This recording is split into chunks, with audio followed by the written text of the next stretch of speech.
ఇప్పుడే జీ5 app download చేయండి. చూడండి మీ ఫేవరెట్ టీవీ షోస్ ఎప్పుడైనా ఎక్కడైనా. లక్ష్మి, అసలు ఏం జరిగింది? తప్పు చేసి తనేం చెప్తుంది అంకుల్? కన్స్ట్రక్షన్ సైట్ దగ్గర వర్కర్స్ ధర్నా చేస్తున్న విషయం పట్టించుకోకుండా ఉండాలని అరవింద్ ఆంటీ డిసైడ్ చేశాక ఈ లక్ష్మి వర్కర్స్ దగ్గరికి వెళ్ళి వాళ్లతో మాట్లాడి మనకి ఆపోజిట్ గా వాళ్ళకి సపోర్ట్ చేసింది. ఇదంతా ఇంటి పరువు తీయడం కాకపోతే మరేమంటారు బావగారు? చూడండి చిన్నత్తయ్య గారు, నేను అక్కడికి వెళ్ళిన మాట నిజమే, కానీ వాళ్ళకి సపోర్ట్ చేసింది మన ఇంటి పరువు తీయడానికి కాదు.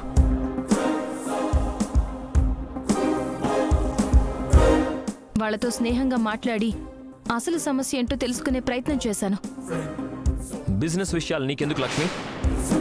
ఇప్పుడు నువ్వు వెళ్ళడం వల్ల సమస్య పెద్దదవుతుంది తప్ప తీరదు. ఎందుకు లేనిపోని ఇష్యూస్ క్రియేట్ చేస్తున్నావు? మీరు పొరపాటు పడుతున్నారు మిత్రగారు. మనం వర్కర్స్తో దూరం మెయింటైన్ చేస్తే వాళ్ళు మరింత దూరం అవుతారు.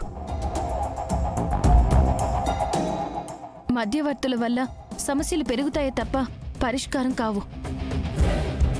వాళ్లతో మాట్లాడాక నాకొకటి అర్థమైంది. ఇదంతా వాళ్ళు కావాలని చేస్తుంది కాదు, ఎవరో వాళ్ళని మనకి వ్యతిరేకంగా ప్రభావితం చేస్తున్నారు.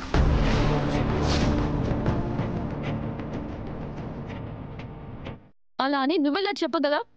ఎందుకంటే వాళ్ళ మాటల్లో మన మీద నిరాశాభావం తప్ప ద్వేషం, తిరుగుబాటు కనపడలేదు. ధర్నాలు చేయడం తిరుగుబాటు కాదా? ధర్నా చేశారు, కాదనడం లేదు.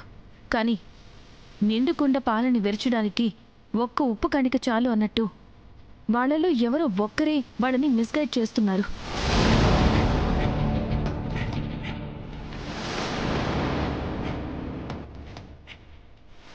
అది తెలుసుకోవడానికి వెళ్ళాను.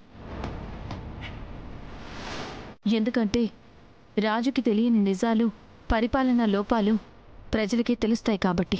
అంటే లోపం మేనేజ్మెంట్లోనే ఉందంటావా? ముమ్మాటికి కాదత్తయ్య గారు. అలా అని వర్కర్స్లోనూ తప్పులేదు. వాళ్ళకి సమస్యలున్న మాట నిజమే. వాటిలో చాలా వరకు మనం తీర్చిన మాట నిజమే. కానీ కొన్ని సమస్యలు అసలు మన వరకు రాలేదు.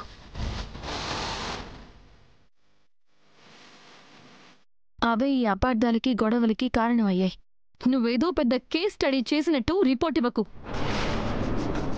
ఈ విషయం గురించి నువ్వు దూరంగా ఉంటే చాలు. వదినెందుకు దూరంగా ఉండాలి?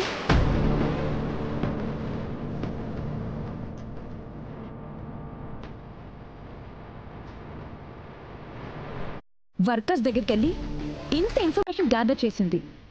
నాకైతే వదినే ఈ ప్రాబ్లం సాల్వ్ చేయగలదు అనిపిస్తుంది.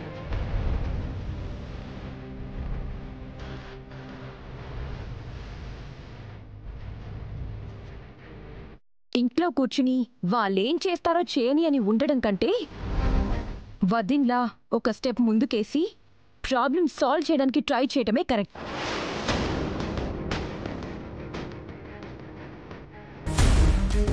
లక్ష్మి చేసింది మంచి పనే. వర్కర్స్ ఎప్పుడు అధికారానికి కాదు, అభిమానానికే లొంగుతారు. లక్ష్మి అప్రోచే కరెక్ట్ అనిపిస్తోంది అరవిందా. నువ్వు కూడా ఒకసారి ఆలోచించు. ధర్నా వల్ల మనం నష్టపోవడం తప్ప ఏమీ జరగదు. నన్ను నమ్మండి అత్తయ్య గారు. మీకు, నందన్ కుటుంబానికి చెడ్డ పేరు రానివ్వకుండా నేను ఈ సమస్యని పరిష్కరిస్తాను. నాకే నిర్ణయం తీసుకోవాలో అర్థం కావడం లేదు. I'm completely blocked. ఏదో ఒకటి చెయ్యండి. వీలైనంత త్వరగా ఈ ప్రాబ్లంని సార్ట్ అవుట్ చేయండి. ఏం చేస్తున్నావు లక్ష్మి? ఈ ఫైల్స్ ఏంటి? కన్స్ట్రక్షన్ సైట్ దగ్గర గొడవ జరుగుతుంది కదా మిత్రగారు. అక్కడ పర్మనెంట్ వర్కర్స్ కి సంబంధించిన పూర్తి వివరాలు ఇవి. ఇవన్నీ చూస్తుంటే మేనేజ్మెంట్ తరపు నుంచి వీళ్ళకి అన్ని రకాల బెనిఫిట్స్ అందాయి. అయినా కూడా వాళ్ళు అసంతృప్తి చెందుతున్నారు అంటే ఏం అర్థం కావడం లేదు. ఇందులో అర్థం కాకపోవడానికి ఏముంది? మనీషా చెప్పినట్టు అడగకుండానే అన్నీ ఇచ్చేసరికి చులకనైపోయాం. ఏదో ఆశించి వాంటెడ్గా డిమాండ్ చేయడం తప్పితే వాళ్ళ దగ్గర ప్రాపర్ రీజన్ లేదు. మిత్రగారు, ఎప్పుడూ కాయిన్కి ఒకవైపే చూసి జడ్జ్ చేయకూడదు. కాయిన్కి రెండు వైపులా చూడాలి. నిన్నటిదాకా లేని గొడవలు సడన్గా రేజ్ అయ్యాయి అంటే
మీ మనసులో ఆలోచనలు కూడా అలానే ఉన్నాయని అర్థం.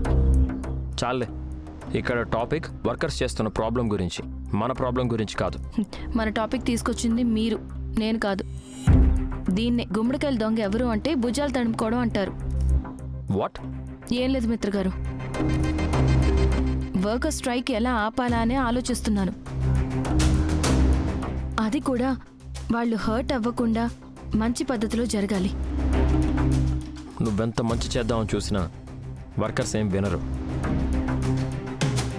అనవసరమైన ప్రయత్నాలు చేసి డిసప్పాయింట్ అవ్వడం తప్ప వేరే ఏం ఉండదు. సో లీవ్ ఇట్ లక్ష్మి, నేను చూసుకుంటాను. మీరు డీల్ చేయలేరని కాదు మిత్రగారు, నాకెందుకో ఇది పైకి కనిపిస్తున్న సమస్యలా అనిపించడం లేదు. అంతర్గతంగా వేరే ఏదో జరుగుతుందని అనుమానం. జీ5 యాప్ డౌన్లోడ్ చేసి అన్ని ఎపిసోడ్స్ పూర్తి ఉచితంగా చూడండి.